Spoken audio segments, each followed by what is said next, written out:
Assalamualaikum tu Dr. Nur Safra sebagai pensyarah kami. Kami daripada kumpulan 3 akan membentangkan satu perbentangan yang bertajuk perbandingan peranan antara Baitul Hikmah dengan institusi maklumat semasa. Perbentangan ini telah dihasilkan oleh iaitu saya sendiri selaku Ketua Ajwa Hafiz bin Hafizul, Farhanim Nabila binti Fazil, Intan Syafiqah binti Hirmanjaya, Mayamul Azrin binti Maulud dan Nurul Jannah binti Nur Azman. Tanpa membuangkan masa, saya mempersilakan.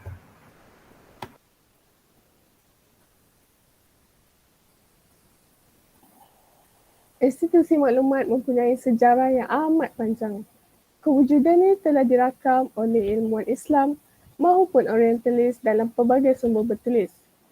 Perkembangan ilmu dapat berkembang secara pesat disebabkan oleh budaya ilmu yang teguh di kalangan umat Islam pada era pemerintahan Bani Abbasiyah.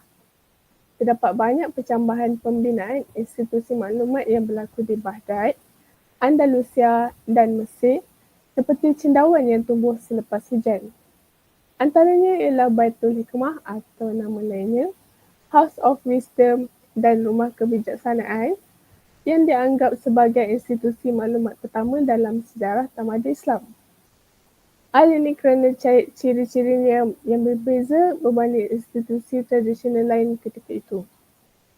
Namun, peredaran masa yang tidak dapat dibendung telah mengubah persekitaran serta persepsi masyarakat terhadap peranan institusi maklumat. Jadi, mari kita kupaskan perbandingan peranan antara Baitul Hikmah dengan institusi maklumat semasa dalam pembentangan ini. Sebelum kita mengupas lebih lanjut dengan kajian tersebut, saya akan menerangkan tentang objektif kajian. Yang pertama merupakan untuk mengkaji bagaimana Bait al-Hikmah berkembang melalui peredaran zaman daripada mula ia didirikan pada zaman Bani Abbasiyah. Kemudian, untuk membuat perbandingan peranan antara Bait al-Hikmah dan juga institusi maklumat semasa. Seterusnya, untuk mengkaji tentang bagaimana Bait al-Hikmah mampu meningkatkan kemajuan dari segi ekonomi, politik dan sosial pada manusia dan juga untuk menghubungkan tentang keberkesanan Bait al-Hikmah dalam ilmu pengetahuan dunia Islam pada zaman dahulu dan pada masa kini.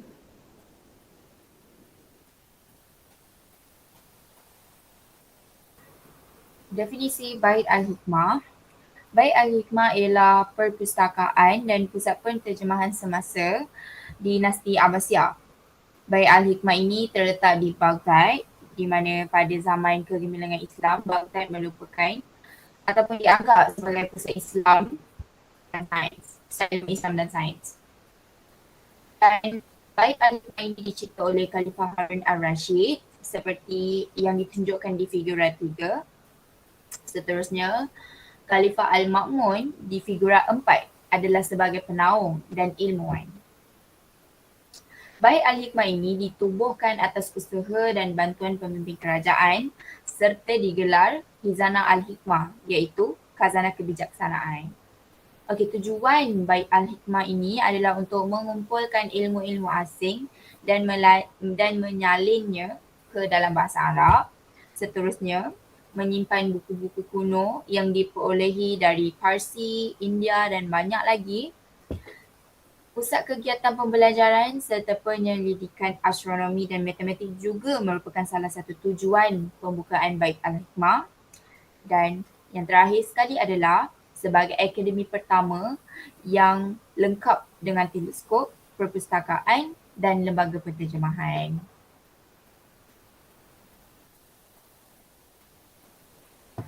Okay, sekarang kita pergi ke definisi institusi maklumat semasa.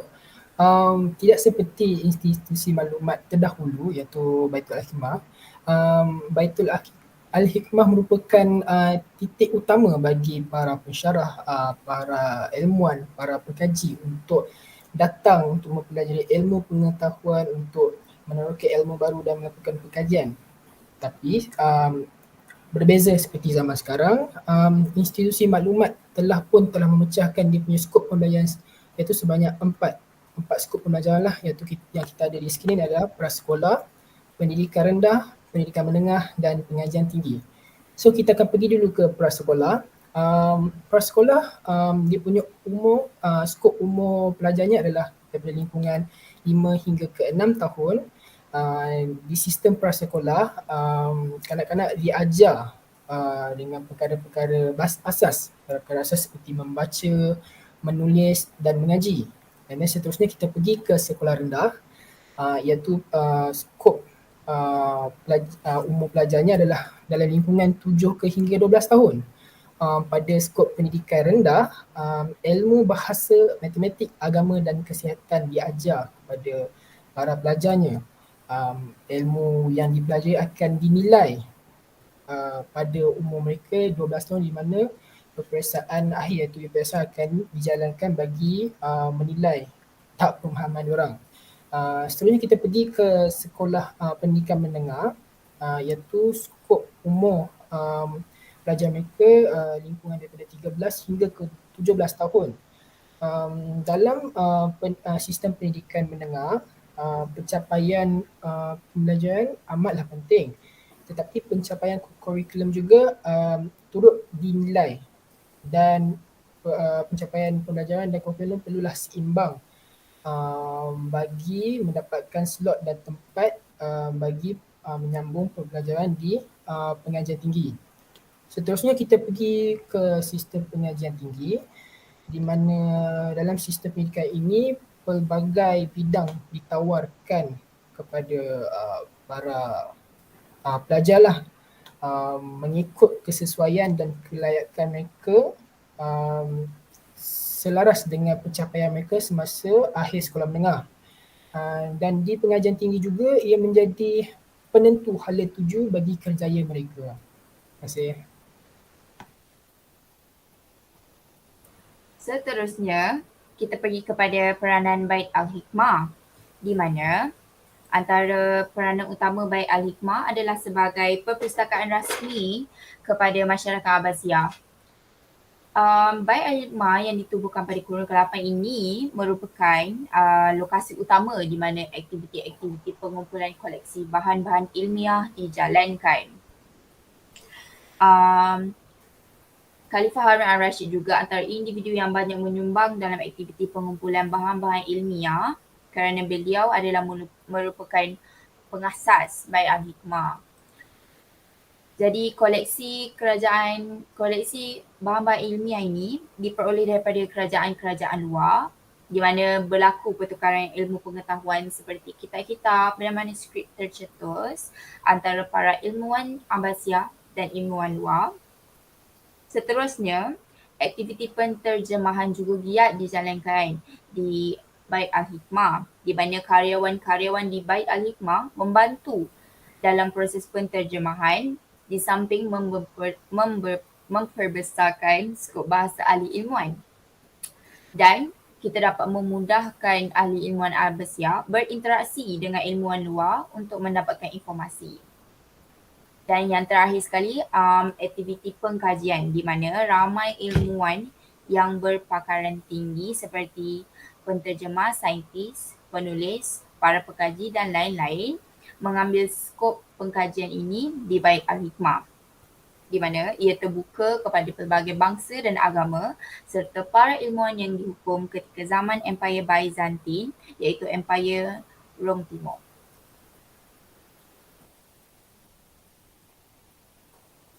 Peranan kedua ialah Baitul Al-Hikmah berfungsi sebagai institut pengajian tinggi. Pada awal pembukaan Baitul Hikmah, Khalifah Al-Ma'mun telah memperkenalkan kursus-kursus dalam bidang sains di Baitul Hikmah. Hal ini bertujuan untuk melahirkan umat Islam yang arif dalam bidang sains dan profesional. Selain itu, zaman dinasti Abbasiyah adalah zaman yang penuh kegemilangan bagi umat Islam, lebih-lebih lagi dalam bidang ilmu dan kebudayaan. Sudah terbukti bahawa ilmu pengetahuan umum telah melahirkan banyak cendekiawan Islam seperti Hunain Ibn Ishaq yang merupakan doktor penyakit mata terkenal. Seterusnya, bagi bidang ilmu agama seperti tafsiran, terdapat dua tafsir yang dijadikan pedoman, iaitu tafsir Bil Matsur dan tafsir Bil Roi.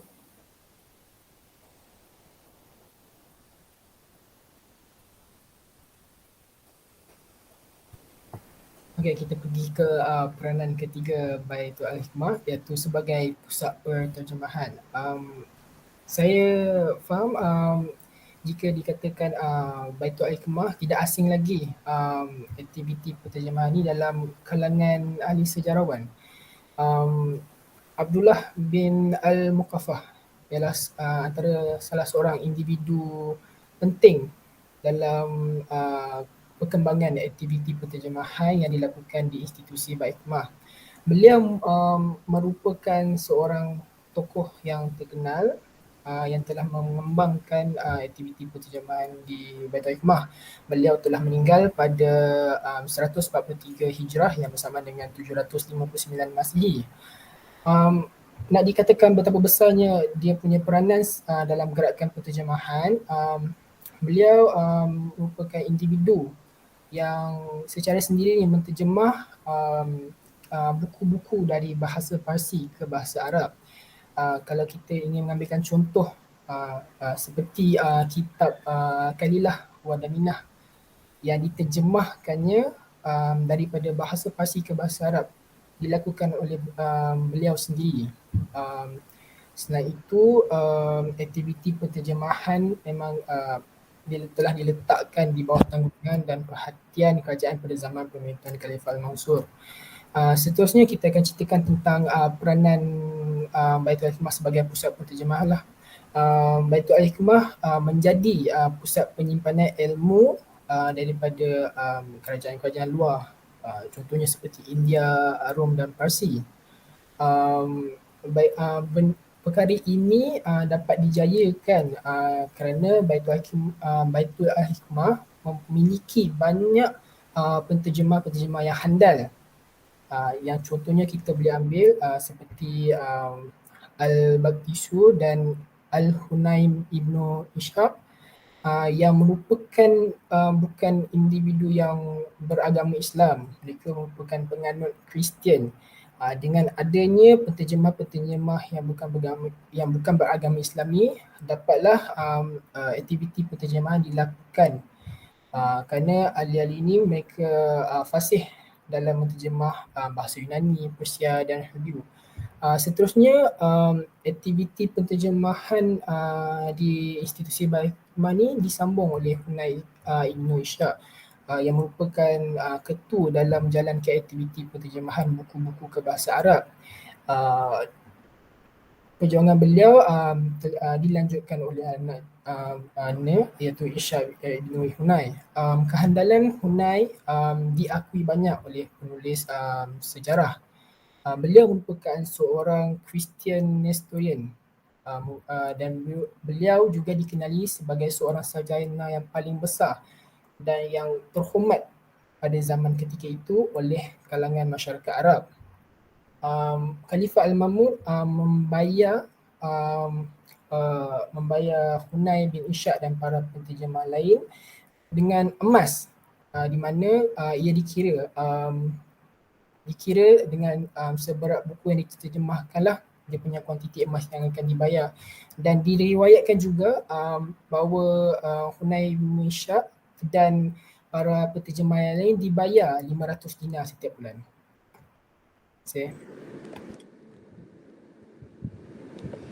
Seterusnya saya akan terangkan tentang peranan institusi maklumat semasa. Peranan yang pertama ialah menyediakan maklumat kepada masyarakat. Pada era globalisasi ini, kita dapat lihat pelbagai jenis maklumat telah pun dihasilkan berkat daripada usaha daripada pemimpin, para ilmuwan, para guru yang telah mengajar kita dari semasa kita kecil sampailah sekarang. Dan institusi maklumat juga memainkan peranan yang sangat penting dalam meningkatkan pengaliran ilmu dan maklumat dalam kehidupan harian masyarakat. Oleh itu, antara peranan-peranan dalam menyediakan maklumat kepada masyarakat ialah peranannya ialah menyediakan bahan-bahan rujukan. Kita dapat lihat penyediaan bahan-bahan rujukan ini kita dapat lihat daripada segi di mana institusi maklumat iaitu institusi perpustakaan yang di mana mereka telah menyediakan pelbagai bahan-bahan rujukan dan juga menyediakan perkhidmatan lain seperti internet, komputer dan juga elektronik yang lain. Selain itu, mereka juga telah mengusahakan untuk mengadakan kelas IT yang sangat-sangat penting pada zaman kini kerana zaman kini merupakan zaman yang sangat maju dari segi teknologi. Kemudian kita dapat lihat penyediaan demo-demo bahan uji kaji. Sekiranya kita pergi ke institusi maklumat perpustakaan, institusi perpustakaan, kita dapat lihat berbagai jenis bahan rujukan, dan selain daripada bahan rujukan, kita juga dapat lihat demo-demo bahan uji kaji. Oleh itu, siapa-siapa sahaja pun masyarakat yang ingin mendapatkan maklumat atau ingin menambahkan ilmu ataupun ingin membuat sebarang uji kaji, mereka boleh mendapatkan demo-demo tersebut dekat institusi perpustakaan. Selain itu, institusi perpustakaan juga mereka menyediakan permainan-permainan yang meningkatkan intelektual seseorang. Seterusnya ialah peranan yang kedua ialah menjaga nilai negara. Selain menyediakan bahan-bahan rujukan kepada masyarakat, institusi maklumat semasa juga memainkan peranan sebagai dalam menyimpan dan memelihara nilai-nilai sejarah negara. Kita mempunyai institusi Arsip Negara yang ditubuhkan pada tanggal 20 Julai 1967 yang memainkan peranan yang sama. Institusi maklumat bertanggungjawab dalam menyimpan dan memelihara rekod dan dokumen rasmi negara. Rekod dan rekomendasi ini disimpan untuk memelihara nilainya, di samping memastikan rekod dan dokumen tersebut dalam keadaan yang baik. Sebagai contoh, dokumen yang disimpan dan dipelihara oleh institusi Arsip Negara adalah seperti dokumen rasmi kemerdekaan negara, iaitu sangat-sangat penting bagi negara kita lah. Dokumen-dokumen rasmi ini disimpan dan dipelihara supaya ia menjadi satu panduan yang sangat penting kepada generasi-generasi yang akan datang, di samping ia merekodkan peristiwa-peristiwa penting yang pernah terjadi di negara ini. Seterusnya, institusi dalam menjaga nilai negara, mereka juga mengadakan perjumpaan dan perbincangan tentang peristiwa bersejarah.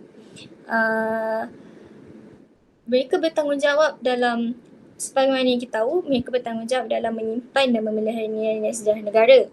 Oleh itu, ada masa-masa di mana mereka mengadakan perjumpaan untuk memastikan nilai peristiwa bersejarah tersebut masih dikekalkan ataupun masih dijaga dengan baik. Selain itu, mereka juga menyimpan dan memelihara barang-barang bersejarah yang merupakan benda yang sangat penting bagi negara supaya generasi-generasi yang akan datang masih dapat tahu tentang sejarah-sejarah yang lama dan juga masih dapat lihat barang-barang bersejarah yang telah negara kita lalui. Terima kasih. Peranan ketiga bagi institusi maklumat semasa adalah sebagai pusat pengajaran dan pembelajaran. Pusat pengajaran dan pembelajaran berfungsi untuk meningkatkan ilmu fardu ain dan fardu kifayah, membina pembangunan tenaga manusia, menjadi medium utama dalam penyelidikan dan pembelajaran, dan akhirnya untuk melahirkan graduan yang dapat membantu negara. Baiklah, mari kita lihat perbandingan peranan antara Baitul Al-Hikmah dengan institusi maklumat semasa. Berdasarkan jadual yang disediakan, institusi maklumat semasa, pertama, penggunaan internet sebagai platform untuk mendapatkan ilmu maklumat.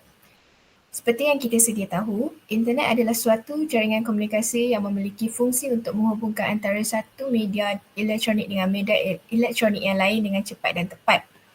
Dengan menggunakan internet, kita boleh memperolehi pelbagai maklumat dengan mudah dan di mana sahaja. Bagi Baitul Al-Hikmah pula, mereka memperoleh ilmu maklumat dengan menghadiri Baitul Al-Hikmah. Hal ini demikian kerana Baitul Al-Hikmah merupakan salah satu pusat maklumat yang ada pada zaman Abbasiyah.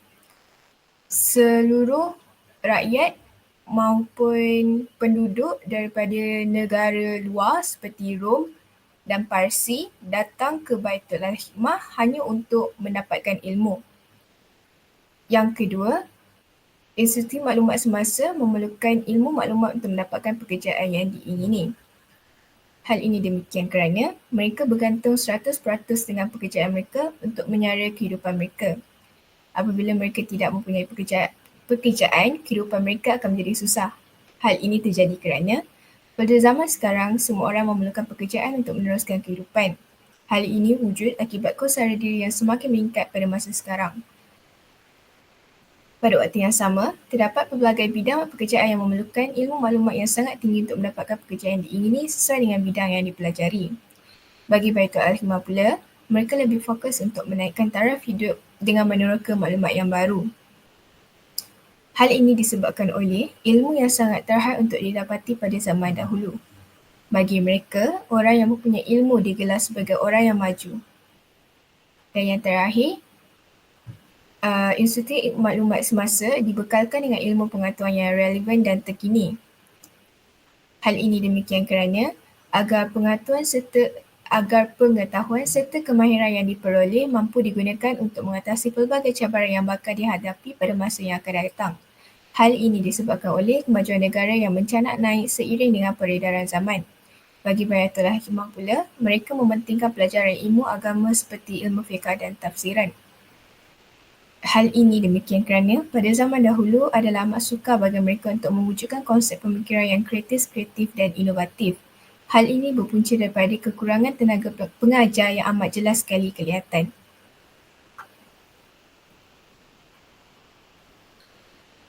Dan kesimpulannya, institusi maklumat semasa dan Baitul Hikmah memainkan peranan sebagai pusat pengajaran dan pembelajaran dan menyumbang dalam melahirkan masyarakat yang berilmu pengetahuan tinggi.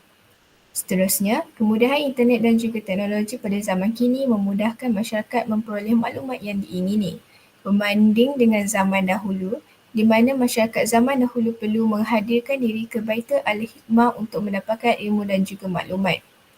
Seterusnya, ilmu yang luar pada zaman kini berbanding dengan zaman Abbasiyah.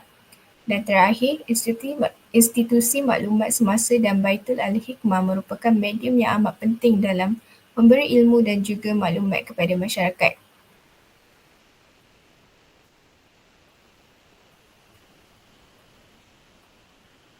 Sekian, terima kasih.